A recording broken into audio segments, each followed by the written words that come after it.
క్రీస్తునందు ప్రియమైన సంగమా, ఆత్మదేవుని ఆత్మ శక్తిని బట్టి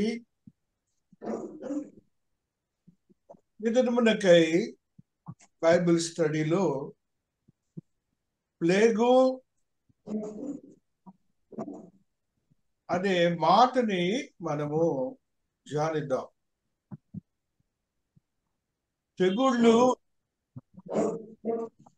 తెగుళ్ళు యొక్క నివారణ. ఇప్పుడు తెగులు అనేది ప్రపంచం అంతా కూడాను విస్తరింపబడి క్రైస్తవుల మాటల్లోనూ అన్యుల యొక్క భావాల్లోనూ వారికి ఉన్నటువంటి కమ్యూనికేషన్ లో కూడా తెగులు తెగులు తెగులు అని వాళ్ళు మాట్లాడుతున్నారు. అయితే మన గ్రంథము తెగుళ్ళ గురించి కొన్ని సత్యాలు చెబుతుంది. రెమెడీస్, తెగులును గురించి రెమెడీస్ చెబుతా ఉంది. ఈ దినమున మనము ఈ తెగులు గురించి చూసినప్పుడు ప్రకటనకారుడు ఒక మాటని మనకు తెలియజేస్తున్నాడు. 22వ అధ్యాయం 18వ వచనంలో మహాదేవుని యొక్క ఆత్మీయతలో బలపరచబడినటువంటి స్థితిని మనం చూసినప్పుడు adding word and taking out word. ఇప్పుడు మనకు జరుగుతున్నది ఏంటంటే తెగుళ్ళు అనేది వెరీ కామన్ అయిపోయింది.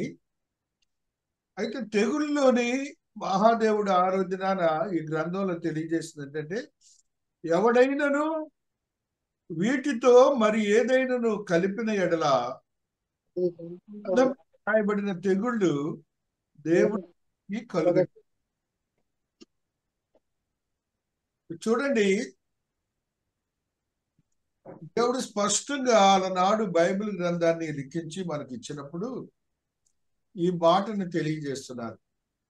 ఇప్పుడు వింటున్నటువంటి మనం కూడా వినేవారుగానే ఉండకూడదు, అందులో సత్యాన్ని గ్రహించాలి. యాడింగ్ వర్డ్ అనే మాటలతో ఉన్న ఆ యొక్క ఆలయాలు ఉన్నాయే, మనం వెళ్ళకూడదు, వినకూడదు. చేతనైనంత వరకు అవాయిడ్ చేయాలి. మనకు చేతనైతే సువార్త ఎలాగ చెప్పాలంటే, ఎందుకు మీరు అలాగూ వాక్యం కానిది వింటారు, ఇక్కడ చూడండి ఆ మాట కలపకూడదు అంటున్నాడు దేవుడు అని. చాలా సున్నితంగా దేవుడు ఈ దినాన మాట్లాడుతున్నాడు. కాబట్టి తెగుళ్ళ గురించి ఆయన ముందుగా ఏం చెప్పారు, ఏదైనా వర్డ్ కలిపితే తెగులు వస్తుంది అన్నాడు. ఇప్పుడు జరుగుతుంది ప్రపంచం అంతా అది. తెగుళ్ళతోనే లోకమంతా ఉన్నది. ఆయన ఏమంటున్నాడంటే, మహాదేవుడు ఎగ్జోడస్ లో నిర్గమాకాండంలో దేవాది దేవుడు తెలియజేస్తున్న మాట ఏమిటంటే, 11వ అధ్యాయంలో ఆ మహాదేవుడు ఈ మాటను తెలియజేస్తున్నారు. ఆయన తెలియజేసినటువంటి మాట 11:1-3లో మహాదేవుని యొక్క మాట చూద్దాం.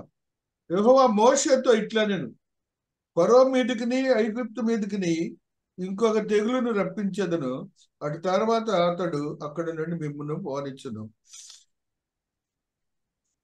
అంటే దేవుడు తన బిడ్డల కోసం కూడా అవతల వాళ్ళ మీద తెగులును ఉపయోగిస్తాడట. అర్థం కదండి? అది కూడా మనం గమనించాలి. ఈ తెగులు ఎలాగ అవతల మీద వచ్చిందంటే, దేవునికి విరోధముగా ఉన్న మన మనుషుల మీద దేవుడు తెగుళ్ళని ఇస్తాడని మనం గమనించాలి. మహాదేవుని యొక్క ఆత్మీయతలో బలపరచబడినటువంటి ఆశీర్వాదకరమైనటువంటి స్థితిని మనం గమనిస్తూ మనముగా ఈ యొక్క మాటలన్నీ కూడా గుర్తించుకోవాలి. సంఖ్యాకాండంలో ఒక సత్యాన్ని దేవుడు తెలియజేస్తున్నాడు. 12వ అధ్యాయంలో ఈ సత్యం లిఖించబడి ఉన్నది. 12లో ఉన్న ఈ సత్యాన్ని మనం ఒకసారి చూసినప్పుడు 10వ వచనంలో మేఘమును ఆ ప్రత్యక్ష గుడారం మీద నుండి ఎత్తబడిను. అప్పుడు మిరియాము హిమము వంటి తెల్లని కుష్ఠము గలదాయను. అహరోను మిరియాము వైపు చూచినప్పుడు ఆమె కుష్ఠవల్లిగా కనపడింది. ఇక్కడ ఏం జరిగిందండి? ఈ తెగులు రావటానికి ఒక వ్యక్తి తెగులు వచ్చింది. ఎందుకు వచ్చింది? ఈవెన్ ఆరును కూడా వచ్చింది. కారణం ఏంటంటే దేవునికి విరోధముగా మాట్లాడటం. అంటే ఇక్కడ దేవునికి విరోధమైన మాటలు అనగా యాడింగ్. వీరిద్దరు కూడా తెలిసిండి చేశారు. ఆయన్నేమో మోషేనేమో దేవుడు ఒప్పుకున్నారు, వీళ్ళేమో వాళ్ళు ఇష్టం వచ్చినట్టు మాట్లాడారు. ఆ బిడ్డకేమో కుష్ఠవ్యాధి.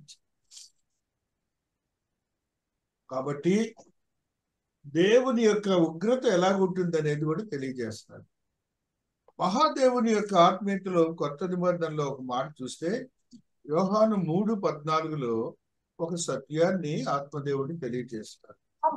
అధ్యాయం 14 వచనాన్ని మనం చూసినప్పుడు ఆత్మదేవుడు ఈ రీతిగా మాట్లాడుతున్నాడు.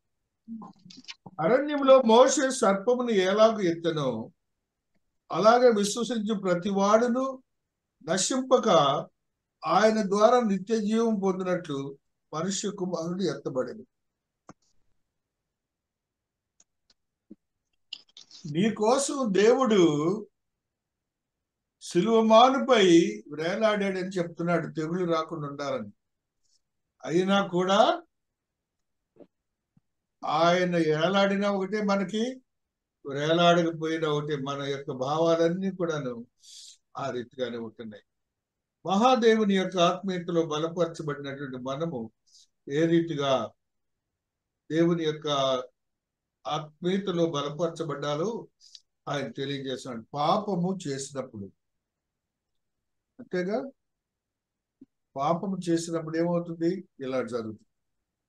దేవాతి దేవుడు శిలువ మీద నుండి నిన్ను రక్షించడానికి వస్తే మనమైతే మన సొంత భావంతోనే ఉంటాం. అలా ఉండొద్దని దేవుడు మనతో మాట్లాడుతున్నాడు. మరొక సత్యాన్ని మనం చదువుకున్నప్పుడు ఆత్మీయతలో బలపరచబడినటువంటి మనము కొరింథీయులకు రాసిన పత్రికలో ఒక సత్యాన్ని చదువుకున్నాం. 1 కొరింథీ 11:27 ఒక సత్యాన్ని ఆత్మదేవుడు తెలియజేస్తున్నాడు. చూడండి, కాబట్టి ఎవడు అయోగ్యముగా ప్రభు యొక్క రొట్టెను తినునో లేక ఆయన పాత్రలోని త్రాగునవాడు ప్రభు యొక్క శరీరమును గురించి రక్తమును గురించి అపవాది ఎగును. ఇందువలననే మీలో అనేకులు బలహీనులను రోగులనై ఉన్నారు, చాలా మంది నిద్రించుచున్నారు. ఇది గమనించట్లే ఎవరు కూడా సంఘంలో జరుగుతున్నాయి. ఇది గమనించట్లా. ఏదో తేలిగా రొట్టెని అది చర్చిలో చూసా, కాపరేమో తీసుకొస్తున్నాడు, ఈయనేమో కాళ్ళు జాపాడు, ఆ రొట్టె ద్రాక్ష రసం ప్రక్కన పెట్టాడు, ముచ్చట చెప్తున్నాడు. ఏ విధంగా దేవుడు మాట్లాడుతున్నాడో మనకు తెలుసు. అయినా కూడా మనం మాత్రం మార్పు లేదు, వాక్యం వినము, మన ఇష్టం. దేవుని యొక్క మాటను కూడా వినే మనస్తత్వం ఉండాలి. నిర్గమాకాండం 15:26 ఆత్మదేవుడు మాట్లాడుతున్న ఈ మాటను కూడా మనం గమనిద్దాం. నిర్గమాకాండము 15:26 ఎంతో శ్రద్ధగా చెబుతున్నాడు దేవాతి దేవుడు.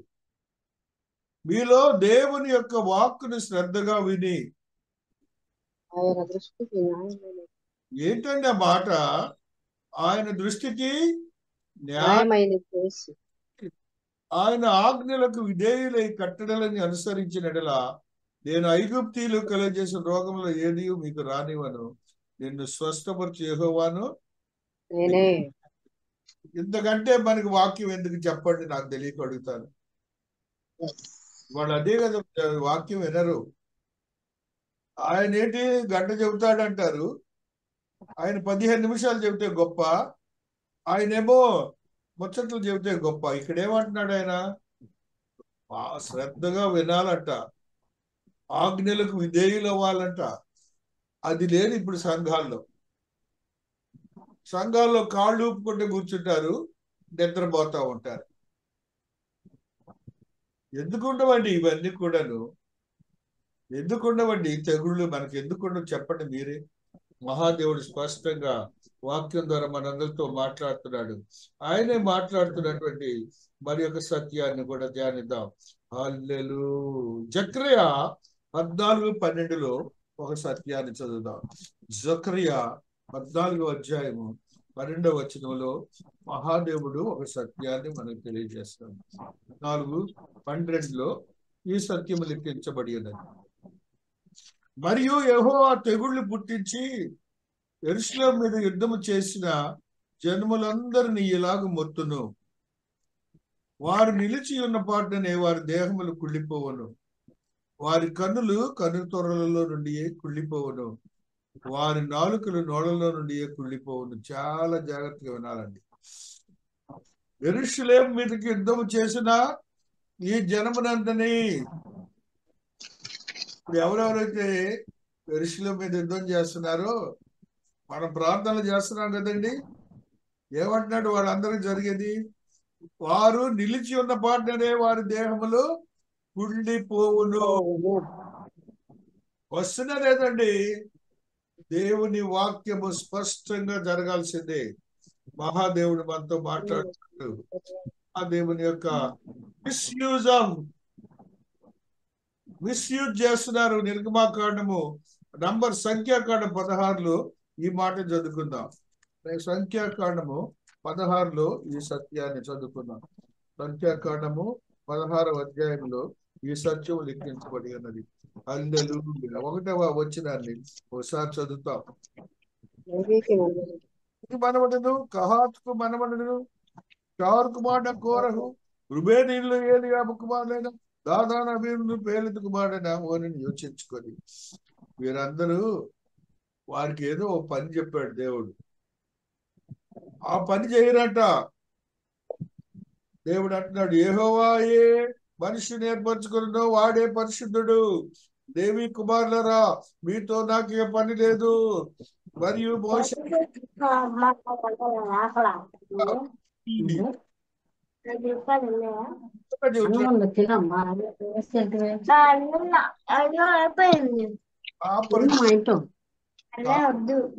చేసిన పనులేమో యాజకులు చేసిన పనులేమో వాళ్ళు కూడా చేస్తున్నారు. ఎవరండి చేసేది? పెద్దలు, సంఘ పెద్దలు చేస్తున్నారు. నువ్వు కాపరావు అదే చెబుతున్నాడు. ఎవరైతే దేవుడు ఎందుకు చేసినట్టు వాళ్ళే కానీ నువ్వు మరలా క్రొత్తగా నేనేదో అవ్వాలనుకోవటం కష్టం. అనాయింట్ అయిన వాళ్ళే. అంతేకాని ఎవరి పని వాళ్ళు చేయాలి. సంఘంలో తుడిచేవారు ఉన్నారు, చూడండి అంతే. దేవుడు ఆశీర్వదిస్తాడు. దేవుడు ఆ యొక్క కాపరికి ఎన్ని ఆశీర్వాదాలని అందిస్తాడు. దేవాతి దేవుడు మాట్లాడుతున్నాడండి. మహాదేవుని యొక్క ఆత్మీయతలో బలపరచబడిన మనం లేగూస్ అనేది దేవుడు మనతో మాట్లాడుతూ ఈ యొక్క ఎహెజ్కేలు గ్రంథం 38లో ఒక సత్యాన్ని తెలియజేస్తున్నాడు. ఎహెజ్కేలు 38లో 17వ వచనాన్ని మనం చదువుకున్నప్పుడు మహాదేవుడు ఈ సత్యాన్ని మనకి మాట్లాడుతూ వస్తున్నాడు. 38:17 హల్లెలూయా.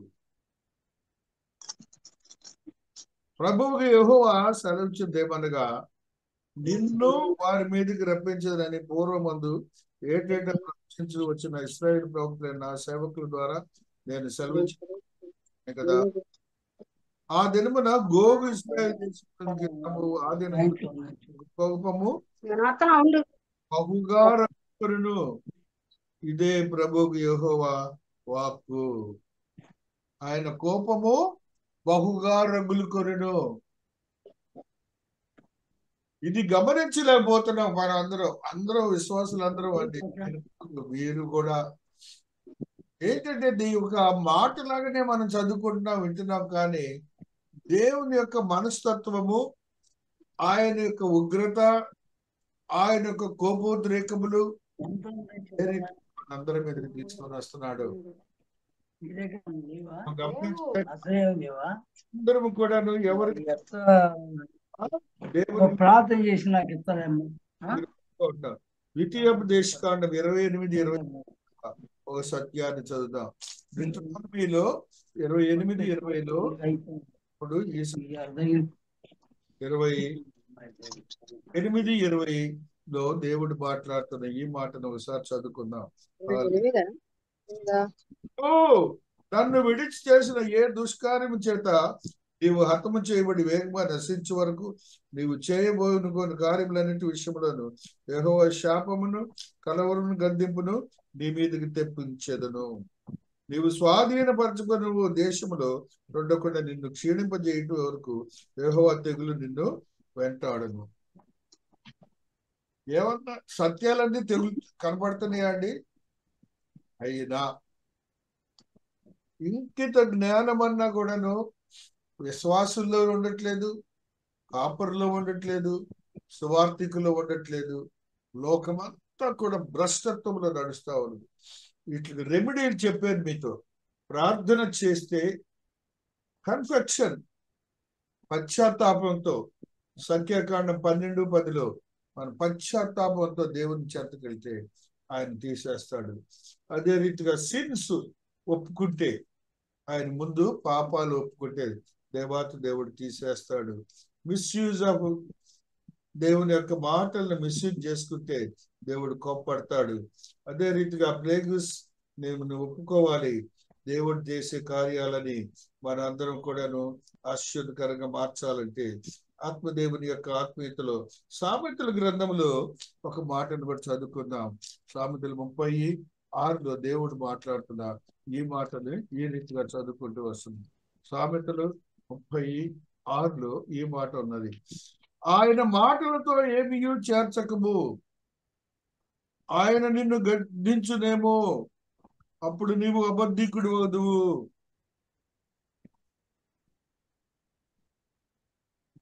మహాదేవుని యొక్క ఆత్మీయతను మనం విశ్వసించాలి. ఆత్మదేవుని యొక్క శక్తివంతమైన స్థితిని మనం పొందుకోవాలి అని మనం గమనించాలి. దేవుని యొక్క ఆత్మీయతలో బలపరచబడినటువంటి మనమందరం కూడాను యేసుగా మార్చబడే స్థితిగతులు మనం కలిగి ఉంటున్నాం. అవన్నీ కూడాను దేవుని యొక్క ఆత్మీయతను పోగొట్టేగా ఉంటాయి. కాబట్టి మనం ఆ రీతిగా ఉండకూడదని మహాదేవుడు తెలియచేస్తున్నాడు. శక్తివంతమైన దేవుని యొక్క ఆత్మీయతలో బలపరచబడినటువంటి మనం లేవీకాండంలో కూడా మాట చదువుకొని ముగించుకుందాం. లేవీకాండం 26:14లో ఆత్మదేవుడు ఈ మాటని మనతో మాట్లాడుతూ వస్తున్నారు. మీరు నా మాట వెనుక నా ఆజ్ఞలన్నిటినీ అనుసరింపక నా కట్టడలను నిరాకరించినట్లా నా ఆజ్ఞలన్నింటినీ అనుసరింపక నా నిబంధన మీరినట్లు మీరు నా తీర్పుల విషయమై అసహించుకునే ఎడలను నేను మీకు చేయనిదేమనగా మీ కన్నులను క్షీణింప చేయనటియు ప్రాణమునకు ఆయాసకరమైనటియు తాపజ్వరమును క్షయరోగమును మీ మీదకి రప్పించదును. మీరు విత్తనములు మీకు వ్యర్థములగును, మీ శత్రువులు వాటి పంటను తిందరు. నేను మీకు పగవాడనవుదును, మీ శత్రువులు ఎదుట మీరు చంపబడదరు. మీ విరోధులు మిమ్మల్ని ఏలిదరు, మిమ్మల్ని ఎవరిను తరుమకపోయినను మీరు పారిపోయిదరు. ఇవన్నీ సంభవించినను మీరు ఇంకా నా మాటలు వినన యెడల నేను పాపములను బట్టి మరి 7 మిమ్మను దండించదును. మీ బల గర్వమును భంగపరిచి ఆకాశము ఇనుములను భూమి ఇత్తడి వలె ఉండజేసెదను. మీ బలము ఉడిగిపోవును, మీ భూమి ఫలింపకుండాను, మీ దేశ వృక్షములు ఫలనీయకుండాను. నా మాట వినోళ్ళక నాకు విరోధముగా నడిచేట్లా నేను మీ పాపములు బట్టి 7 మిమ్మల్ని బాధించదును. మీ మధ్యకు అడవి మృగములను రప్పించదును. అవి మిమ్మల్ని సంతాన రహితులుగా చేసి మీ శిష్యులను హరించి మిమ్మల్ని కొద్ది మందిగా చేయను. మీ మార్గములు పాడైపోయాను. ఎంత స్పష్టంగా దేవుని మైండ్ తెలియజేస్తున్నాడండి. అయినా కూడా విశ్వాసులు గమనించలేకపోతున్నాం. గ్రంథాన్ని గ్రంథం చదివినప్పుడు వాళ్ళకే తెగుళ్ళు, ఆ ఇశ్రాయేలులకే అనుకుంటాం. దేవుని మైండ్ సెట్ ని మనం గ్రహిద్దాం. ఆ రీతిగా మనం ఆత్మీయతను బలపరుచుకొని దేవునికి ఇష్టలుగా ఉందాం. ఆ తెగుళ్ళని ఎలాగ నివారించాలనేది పాపాలు ఒప్పుకుందాం, కన్ఫెషన్ చేద్దాం, దేవుని సన్నిధిలో ప్రార్థిద్దాం. ప్రార్థన ద్వారా దేవుడు కార్యాలు చేస్తాడు. ఆ ప్రేయర్సే మనకి ముఖ్యం. 11:1-3 నంబర్స్ లో ఉంటుంది. అది గమనించి మన ఆత్మీయతను బలపరచుకుని దేవుడి పరిశుద్ధ వాక్యమును దీవించి ఆశీర్వదించును గాక. ఆమేన్.